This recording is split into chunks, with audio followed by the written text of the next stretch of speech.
These industries of the future, they're not just about increasing the size of our GDP, they're about the sort of country we want to be. We want Wales to be a place that's riding the wave of innovation, seizing the newest opportunities, creating the jobs, the apprenticeships, the graduate schemes, and the opportunities its people need. A decent job, a good chance, a fair shot, that is what we want for everyone, because that's what's going to make lives better and our country greater. So that is our offer to the people of Wales, an ambitious vision and a clear plan. And we know what Labour offer. More debt, more borrowing, more spending, more taxes, over £3,000 for every single working family. And the people of Wales already know more than most the damage that Labour can do.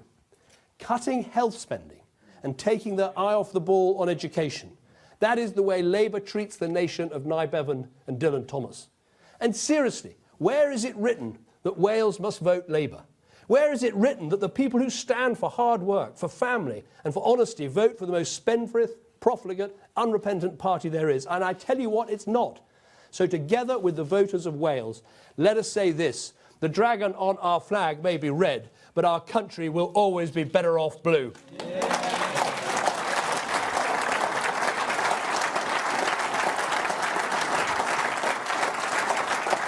So my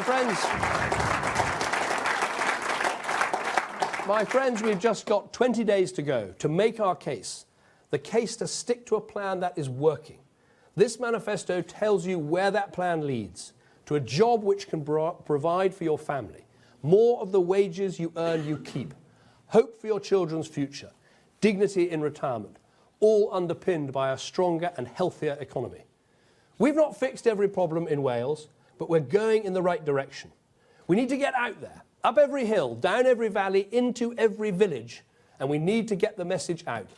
There's only one party that really believes in Wales, only one party that can really deliver for Wales, one party that offers you a brighter future laid out right here in this manifesto. That party is the Conservative Party. So let's get out there, let's give it everything we've got, and let us win for Wales. Thank you.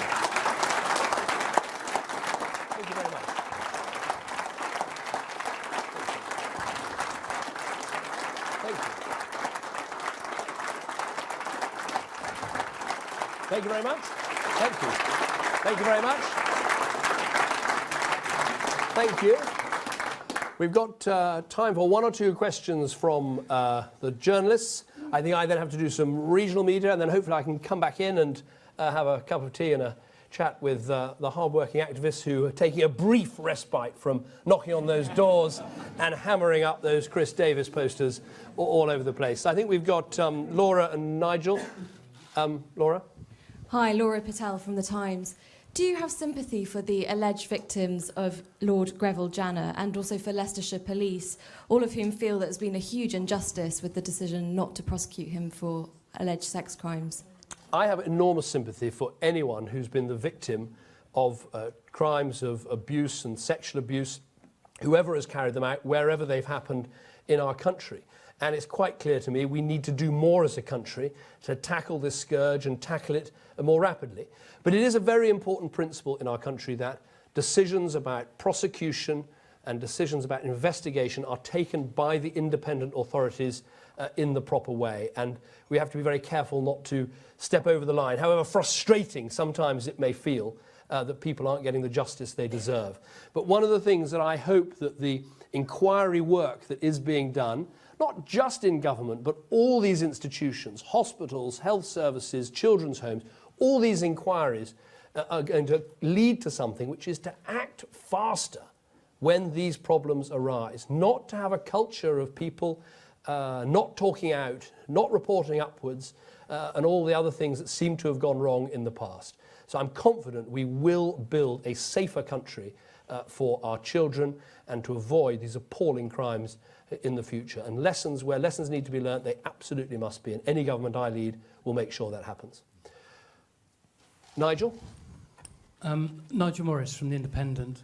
Could I ask for your response, please, to former Chancellor Ken Clarke's warning against the party writing blank cheques and silly promises which could wreck the fragile recovery, to use some of the phrases he used? Well, what we're proposing is a fully funded manifesto, and in many ways, a manifesto that is almost, in terms of its costs, less ambitious than what we've achieved in an extraordinarily tough period in the last 5 years. And I won't bamboozle you with too many figures, but it's really worth just spending a moment to understand the scale of what has been achieved and what we want to achieve. In the last Parliament, we needed to achieve £120 billion of fiscal adjustment through spending and taxes. What we've set out for the next Parliament is £30 billion. That is a quarter of what was achieved in the last Parliament. In the next Parliament, the tax cuts we've set out amount to £7 billion. That is actually less than the £10 billion of tax cuts that we managed to achieve in the last Parliament, lifting that personal allowance in the way that I described. And then this crucial pledge on health, which matters a lot here in Wales, and I'll say something about that in a minute. In the last Parliament, because we said very clearly we will protect the health budget and spend more every year, we spent an extra £7 billion in the last Parliament over and above inflation. What we're pledging to do in the next Parliament is £8 billion by the end of the Parliament over and above inflation. So a little bit more in order to achieve for England the NHS plan as set out by Simon Stevens, fully funded. Why that matters so much here in Wales is, of course, every extra bit of money we spend on the English NHS translate into extra money that is available for Cardiff to spend on the Welsh NHS. There's only one problem. It's called the Welsh Assembly Government. Because the Welsh Assembly Government, even though we'd made the decision in the last Parliament to increase spending, cut the NHS here in Wales, to which I think as a source should be shame. And Andrew was telling me that one of his children got a letter from Ed Miliband here in Wales about the NHS saying this, saying Labour will never make these cuts which threaten the Welsh NHS. But it's Labour that won't back the Stevens plan and put the money into the NHS in England, so there'll be less money available in Wales, even before the Welsh Labour government has cut the NHS again, which is what they did in the last Parliament. So there's an enormous amount of hypocrisy being demonstrated by Labour in their campaign here in Wales. And let me just be very clear. The Welsh health service workers, doctors, nurses, other staff work incredibly hard to deliver a great service, and this party pays tribute to them. The people we are blaming for the problems in the Welsh NHS are the Welsh Assembly Government, who took the decision to cut the spending on the Welsh NHS when they didn't have to. So it's very, very clear. But I do think those figures about what was achieved in the last Parliament and what we aim to achieve in the next Parliament shows that what we're proposing is sensible, affordable, and very, very clearly set out and funded. Any other last questions? I think I'm having a session with the Welsh media now, so you can save them. Carol. Can you explain why you are consistently talking about the dangers of a Labour SNP deal when you haven't ruled out a deal with UKIP? Well, I think there's a very big issue here, which is the SNP isn't any old political party. The SNP is a political party that wants to break up and destroy our country. The SNP is a party that wants to come to the UK Parliament but doesn't believe the UK Parliament should exist. So they're not going to come along with a list of things to make our country better. They're going to come along with a list of things to try and break our country up. And I'm very clear, there is no dealing with the SNP in the Westminster Parliament for that reason. Now, Ed Miliband won't answer this question. It's not a question about whether he'd have a formal coalition with the SNP. The question is, are you prepared to become Prime Minister on the back of SNP votes? Because if you are, we know what we're going to get. They've taken you hostage, and we're going to get a ransom note. And that ransom note will be higher taxes, higher spending, higher debt, higher unlimited welfare, weaker defences, all the things that got this country into a mess in the first place. And that is why this election, frankly, is so important. And that is why it's so important we elect Chris Davis here in Brecon and Radnor. Because there are only 23 seats standing between the Conservative Party and an overall majority. And the only way to stop this Labour SNP tie-up that could wreck our economy and potentially break our country, the only way to stop it is to vote for Conservatives like Chris Davis. If you vote Liberal, they're not going to stop a Labour SNP tie-up. The Liberals have said they might well support Ed Miliband as Prime Minister.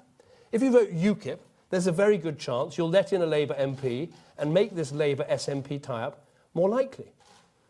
If you choose any other of the rainbow options that were on display on your television last night, apparently arguing with each other, although all agreeing we should abandon the plan that has actually cut unemployment and put our country back on track, any of those options will end up with this very dangerous cocktail for Britain of Ed Miliband in Downing Street backed by the SNP. There's only one way to stop it.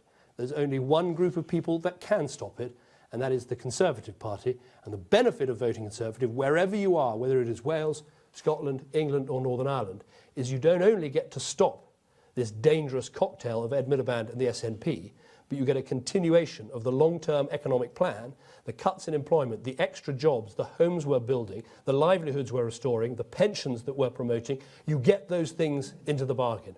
That is going to be a very clear message that's going to ring out right across this country, starting here in Wales. Thank you very much indeed.